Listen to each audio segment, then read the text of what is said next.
Her lips curled into a sneer, eyes glinting with a venom I'd never seen before. "Your kiss disgusts me," she hissed, the words slicing through the humid night air like a blade. I froze, my hands still cradling her face, the warmth of her skin now a mocking contrast to the ice in her voice. The porch light flickered, casting jagged shadows across her features, turning her into a stranger. My chest tightened, a dull ache spreading as I stepped back, the creak of the wooden boards under my boots echoing in the silence. I didn't respond. I couldn't. I just turned and walked away, the gravel crunching beneath my feet. Her words looping in my mind like a cruel refrain. The street was quiet, save for the distant hum of a neighbor's air conditioner, and the faint rustle of leaves skittering across the pavement. My truck sat at the curb, its chipped red paint glowing faintly under the street lamp. I fumbled with my keys, my fingers trembling, not from the late summer heat, but from the weight of her words. Disgust. The word felt like a punch, bruising something deep inside me. I climbed into the driver's seat, the worn leather creaking, and gripped the steering wheel, staring at the dashboard. My reflection in the windshield was a ghost, hollow-eyed, jaw clenched, a man unraveling.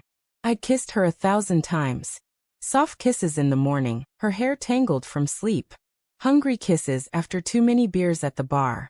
Gentle ones when she cried about her mom's cancer scare last year.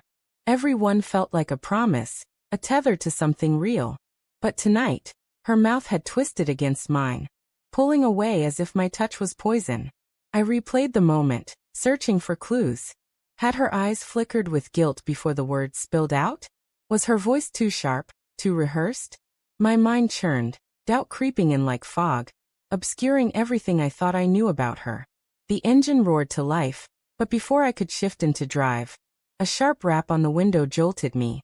Ellie stood there, her silhouette framed by the streetlight, her chest heaving like she'd sprinted after me. Her dark hair was loose, strands sticking to her flushed cheeks. "Hey, just kidding," she said, her voice muffled through the glass, a nervous laugh breaking through. I didn't mean it, Jake. Come back inside." Her eyes were wide, pleading, but something in them didn't match the words. A flicker of fear, maybe, or something darker. I rolled down the window, the humid air rushing in, thick with the scent of jasmine and gasoline. "What the hell was that, Ellie?" My voice was low, steady, but inside my heart was a drumbeat, erratic and loud. She leaned closer, her hands gripping the window frame, her nails chipped from nervous biting. "I was just upset. It's been a rough day. I'm sorry." Her words tumbled out too fast, like she was trying to outrun them. I wanted to believe her. God, I wanted to. But the sting of her earlier words lingered, sharp and unrelenting. "Rough day," I echoed, my gaze locking onto hers. "You don't say that kind of thing because of a rough day." My hands tightened on the wheel, knuckles whitening. She looked away, her lips parting as if to speak, but nothing came out. The silence stretched, heavy, suffocating. I noticed her phone clutched in her hand, the screen glowing faintly. A notification popped up, a name I didn't recognize. Mark. My stomach twisted, a cold knot forming. "It's nothing," she said quickly, tucking the phone into her pocket. Too quickly. Her eyes darted to the side, avoiding mine. I'd seen that look before, when she'd lied about forgetting our anniversary dinner, when she'd sworn she hadn't dented my truck. Small lies, I told myself then. Harmless. But now, each one felt like a breadcrumb leading somewhere I didn't want to go. "Ellie," I said, my voice barely above a whisper. "Who's Mark?" Her face paled, just for a second, but it was enough. A crack in her armor. She laughed, a brittle sound that didn't reach her eyes. "Just a guy from work. He's nobody." Her fingers twitched, brushing against the pocket where her phone was hidden. I wanted to grab it, to scroll through her messages and see the truth for myself, but I didn't. Not yet. Instead, I nodded, forcing a smile that felt like a lie of my own. "Let's go inside," I said, turning off the engine. The house smelled of lavender candles and the faint tang of the spaghetti we'd eaten earlier. The living room was dim. The TV paused on some true crime show she loved, the frozen image of a woman's tear-streaked face staring out at us. Ellie kicked off her shoes, her movements jerky, like she was trying to outrun her own thoughts.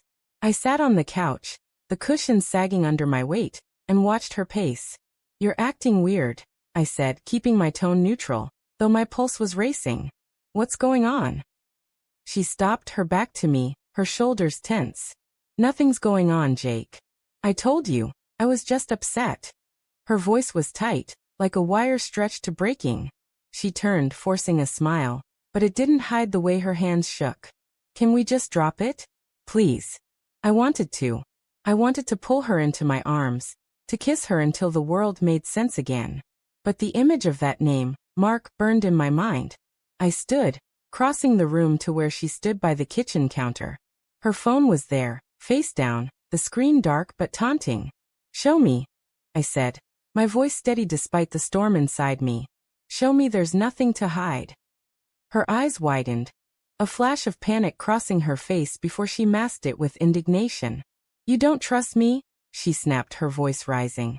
"After 3 years, you're gonna act like I'm hiding something?"